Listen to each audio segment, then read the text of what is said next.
you see what happened with the Young Turks? With Anna Kasparian? It's the most enjoyable thing on Twitter right now. Oh my gosh, let's talk about it. What happened? Anna The left is Kasparian melting down. So Anna Kasparian of the Young Turks criticized this nonprofit for calling women's privates bonus holes. And the reaction, others, because she had others. a problem with being called a birthing person and stuff but like that. The latest one is that she criticized the organization for referring to female parts as bonus holes. Yeah. And what happened? Many leftist commentators said she lied, made it up, it's propaganda and not real. Yeah. Shockingly insane and evil. Anna up. is correct, and I agree with her opinion. However, I do find her to be duplicitous in that we've agreed with her and Jen on so many things, but they always pretend to oppose us, which is the weirdest thing ever. If she came in here and sat down, we would be like, you're completely right on all of your points, 100%. Yep, that's absolutely correct. We agree. We talked about the same thing. The left comes out, calls her right wing, calls them shills, and says no one's referring to it as bonus holes. So she tweets the link to it, saying, here's the organization calling women's parts bonus holes, and they still claim she's lying.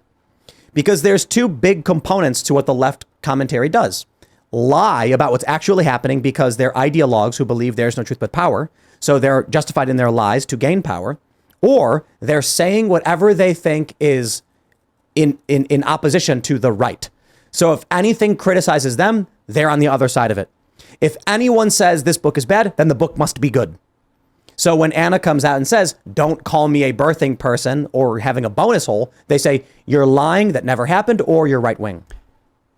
I noticed that same thing with Ilad's footage of the marching, the people that were marching saying, we're here, we're queer, we're coming for your children. And in the comments, they were like, no, that was just a moment at the march where it was out of there was somebody inciting that thing. Someone got in the way and started that chant. They weren't really saying that. And I'm like, I just watched the video 5 times. Like, I saw him say it a lot, and there were a lot of people. I don't have any evidence that someone was there inciting that, and it just seemed like lies. Like it was like a cognitive dissonant thing. Like, I cannot accept this. I must lie. I must say it didn't happen. It's that cycle where first they say, oh, it's not happening. It's just conspiracy theory, and they say, oh, it's sort of happening. Doesn't matter. And then they say, oh, it's a good thing it's happening, and that's what NBC eventually wrote. Is that, oh, this is a time-honored chant among the homosexuals. Chanting that they're coming for your children is a normal thing they always do. They've been doing that forever. You should definitely get Anna to come on the Culture War show. We've invited them. Oh, on IRL, she'd be so fun. No, like on just the Culture War show. All of it, yeah. Because especially with her making, apparently this is something that's been going on for a while. She's been having disagreements. She was on Sitch and Adams. Oh yeah, I want to go on their show. Yeah, you guys are listening. They're looking to get in touch with you. Cool. But she came out and she's said that the Kyle Rittenhouse case, she understands, and she's on Kyle Rittenhouse's side, which is in opposition to Cenk's position.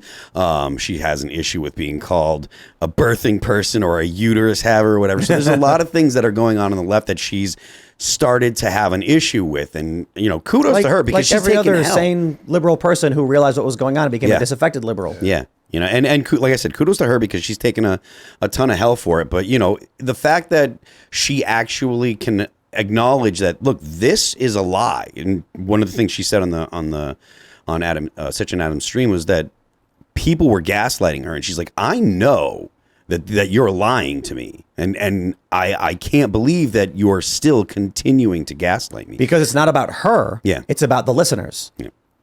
So what a lot of these channels do, which I'll leave. There's many of them. They just fabricate everything. They don't care either because they're ideologically or capitalistically driven. It's really fascinating. They're like, oh, I'm on the left, and they buy massive mansions in California.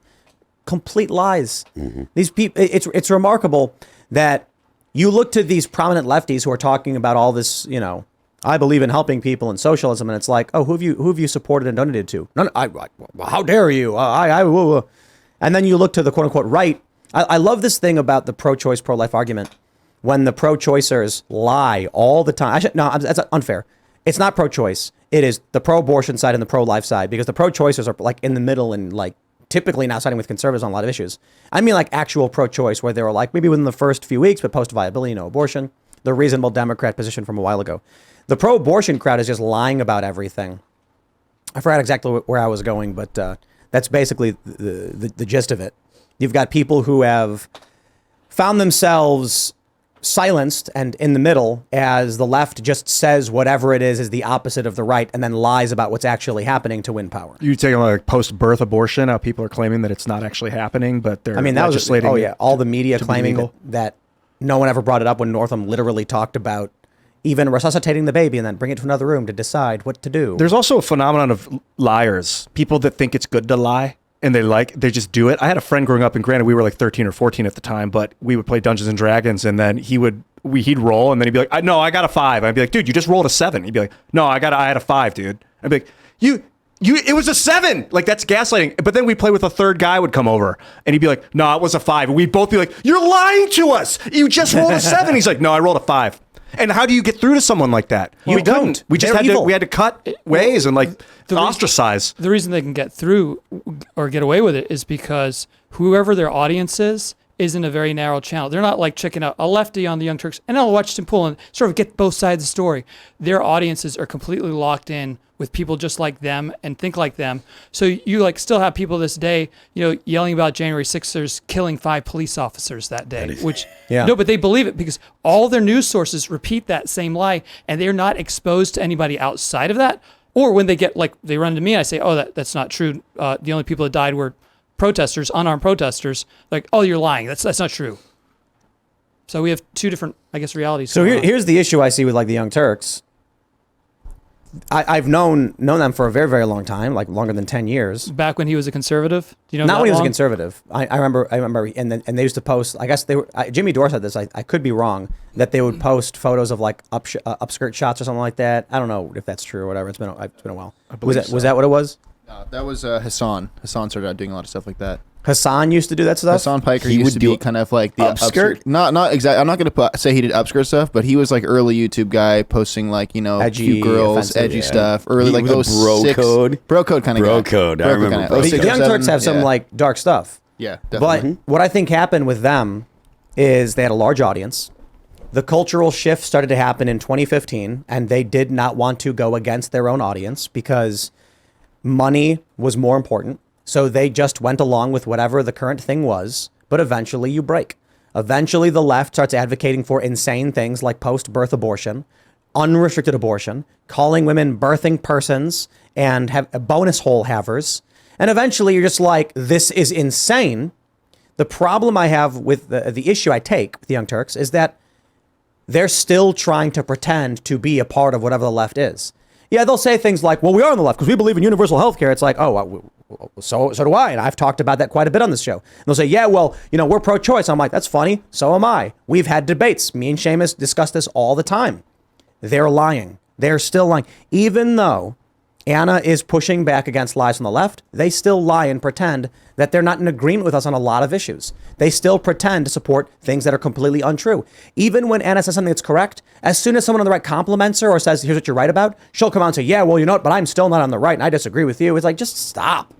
This whole desperate need to be on the left is so annoying. That's why I'm like, I'll try and define it. What does it mean to be culture war right-wing, economically right-wing, or socially right-wing? Definitions matter. But I'll refer to this as the freedom faction or the culture war right. I don't care what you call it, so long as we understand what we're talking about. Anyone that's like, I am a fill in the blank. I'm a conservative. I'm a liberal. I am I am an American. You are putting yourself in a box, man, and it is a dark hole. You cannot see out of that thing. But is it a bonus hole? Probably. I'd be willing to bet that on most issues, I'm to the left of Hassan Piker. Hands down. I hope he hears this. I'd be willing to bet that if we actually had a discussion on issues, I would be to the left of him on a whole bunch of different issues. I'm not. But he would lie. No, he would lie. This is my point. I'll put it this way. If someone came to him and wanted to work on some project with him that he would finance, do you think he would actually give them the majority of the revenue generated from the project they worked on? I believe the answer would be no. I believe he'd be like, no way. No, absolutely not. Whereas here, we often discuss how if we launch a project, the people working on that project will retain the majority of the revenue generated from it. The company, we seek to foster talent and help people grow. I've publicly donated to several people in several causes. I'm not trying to start beef with him or anything like that. I'm just saying, I think these people are just entertainment personalities who will claim to support a thing like Ethan Klein or whatever. They'll feign being on a political side for entertainment value. But I guarantee you, if it ever came down to seizing the wealth of Hassan Piker, he would fight you tooth and nail. He would take up arms against a communist revolution in 2 seconds to stop to stop the seizure of his multi-million-dollar mansion in California. I don't know about that. He's bourgeois. I would. Yeah, he's bourgeois. I guess, and I agree with you. I don't like talking about. I don't want to cause drama. Let me put it this Anna's way. Anna's awesome. She's way out. Remember that guy in California who was cheering on the rioting and posted the photo of the burning building? And then as soon as they started marching towards Beverly Hills, he was like, "No, don't come here." That's what I'm talking about. So I'm not saying I know for sure. Maybe I'm wrong about Hassan. I don't watch a ton of his stuff. But the fact that even when I've tried, like when I've agreed with him and Anna, they still act like I'm wrong. It's the weirdest thing Was it ever. the way you agreed? No. You were too, it was too tonally angry when I you made a said literal it, video where I was like, Hassan's totally right and everyone's wrong to criticize him. Here's why he's right. He made a video laughing at me. Oh, where you guys were like video response, picture-in-picture video responses? Yeah, that was funny. Yeah, that was pretty cool. But like, he made a video, and then I responded to it saying he was correct in his assessment. Here's why. And then he made a video saying that I was wrong about a bunch of things, and then laughing at some of the points. I'm like, I don't understand. Like, I'm agreeing with you. It is fake. Good it's for fake. money, dude. The drama is good for clicks and views and ad revenue, but we got to get to a point where we get past that. Just shuffle it off like ballast and get up into orbit. Thanks for watching this clip from the Timcast IRL podcast. Hang out with us live Monday through Friday at 8 p.m. and become a member over at timcast.com for uncensored, members-only shows exclusive. Thanks for hanging out, and we'll see you all next time.